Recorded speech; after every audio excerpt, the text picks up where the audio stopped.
Hello world, hello world. Yes, the great political upset in modern day history. Well, how Trump planned to control New York City backfired.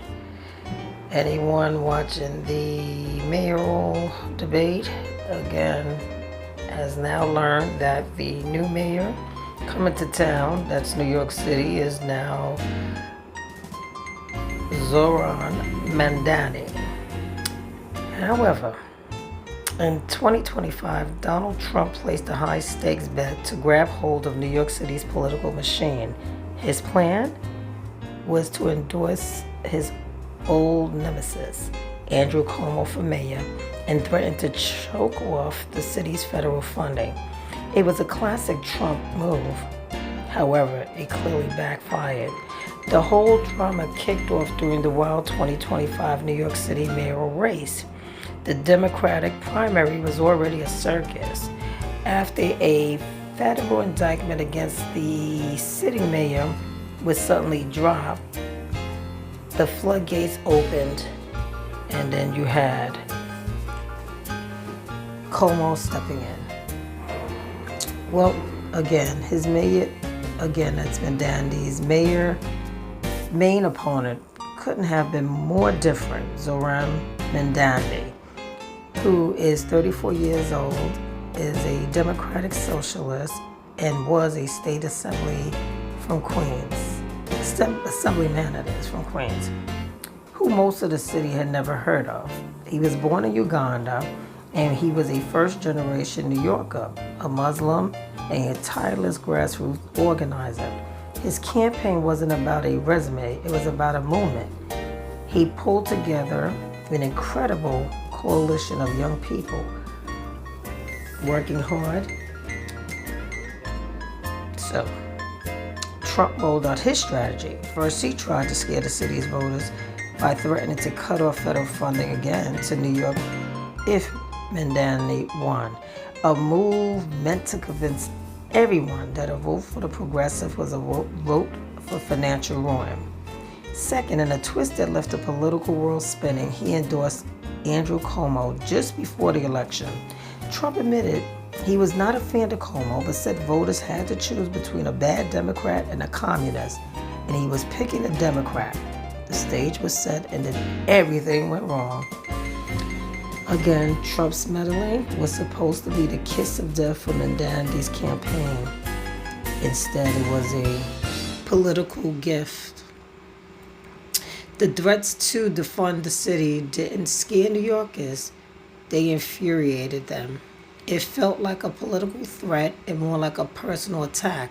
Suddenly, it wasn't just Mamdani versus Cuomo anymore. It felt like Donald Trump versus all of New York City. Mamdani's campaign brilliantly seized on the moment. The threat wasn't a weakness, it was proof of their whole argument. It showed that the establishment, from big money donors to Trump himself, was lined up against working people. Their rallies got bigger, more volunteers signed up, and donations poured in. The anti-Trump energy that had been brewing for years finally had a target. Voters who might have been lukewarm on Mamdani were now all in, not in spite of Trump's threats, but because of them. Again, the media, which had been covering a standard moderate versus progressive race, immediately changed its tune. The election was now a national referendum on Donald Trump. Could a president sitting in the White House strong arm America's largest city into voting his way? Meanwhile, the Cuomo endorsement was a disaster. Even Cuomo seemed to know it was toxic. He tried to backpedal, saying, President Trump doesn't support me, he opposes Mamdani, quote unquote. But if it was too late, the damage was done. For years, Cuomo had defined himself as one of Trump's chief antagonists. Now he was tied to him. For the moderate and anti-Trump Democrats Cuomo was counting on, the endorsement was unforgivable. How could they vote for a man who is now, again, unlikable? Well, he was a candidate without a base, too progressive for Republicans, too toxic for moderates, and abandoned by his own party. And again, this kind of political thing happens more often than you think.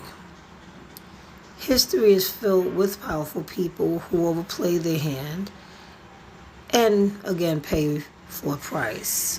If you want to see more stories about political strategies that blew up, make sure to subscribe and hit that notification. Well, as we know, Cuomo conceded, admitting his campaign was, quote, fight for the soul of the Democratic Party, unquote. When his supporters started to boo at the mention of Mamdani's name, Cuomo quieted them, saying, quote, no, that is not right, and that is not us, unquote.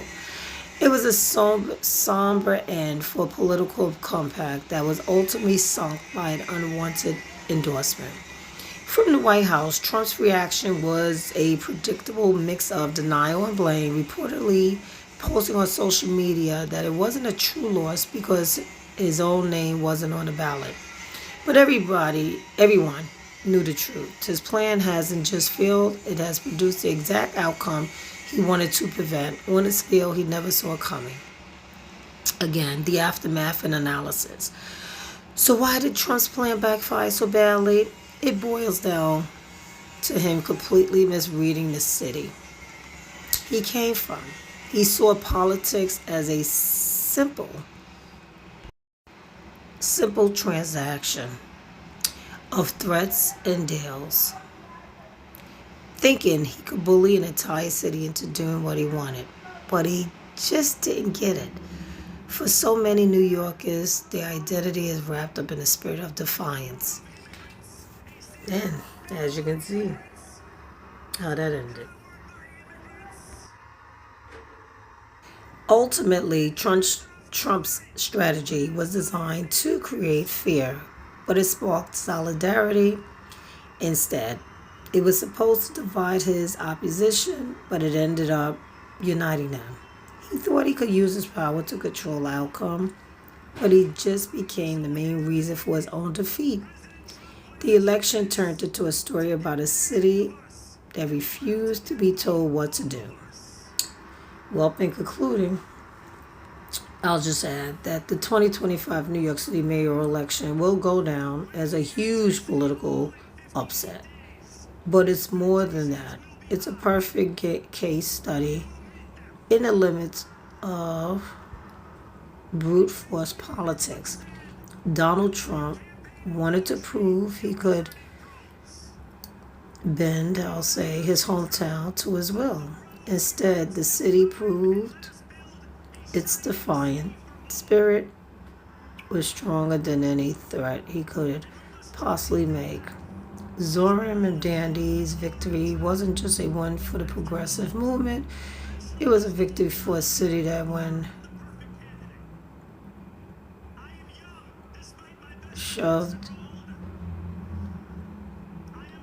shoves back harder. What do you think the stunning results says about the future of urban politics in America? Let us know in the comments below. Subscribe, like, comment. Bye, world.